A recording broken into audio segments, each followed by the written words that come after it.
ஆனா என்னங்க சொல்றீங்க, ஸ்மிருதி இரானி இப்போ பின்னடைவு சந்திச்சிருக்காங்க.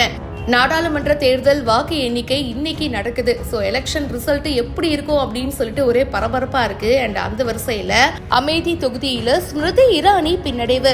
அவரை எதிர்த்து நின்ன காங்கிரஸ் வேட்பாளர் கிஷோரிலால் 3000க்கும் மேற்பட்ட வாக்குகள் வித்தியாசத்துல இப்போதைக்கு முன்னிலையில இருக்காரு. மொத்தமுள்ள 80 தொகுதிகள்ல 40க்கும் மேற்பட்ட இடங்கள்ல காங்கிரஸ் கூட்டணி முன்னிலையில இருக்கு. வாக்கு எண்ணிக்கையை பொறுத்த வரைக்கும் எப்ப வேணா என்ன வேணா நடக்கலாம். சோ ஃபுல் ரிசல்ட் வர வரைக்கும் வெயிட் பண்ணி தான் பார்க்கணும். இதை பத்தி உங்களுடைய கருத்துக்களை ஷேர் பண்ணுங்க. பிஹைண்ட் ரூட்ஸ்க்கு இப்பவே ஃபாலோ பண்ணுங்க.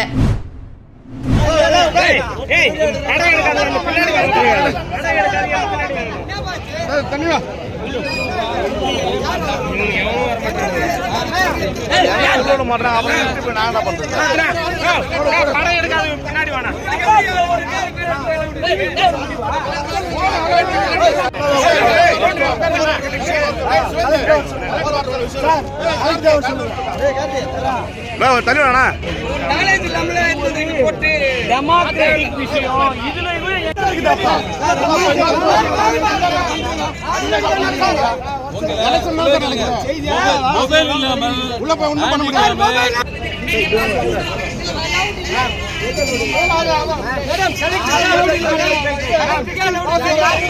Election officer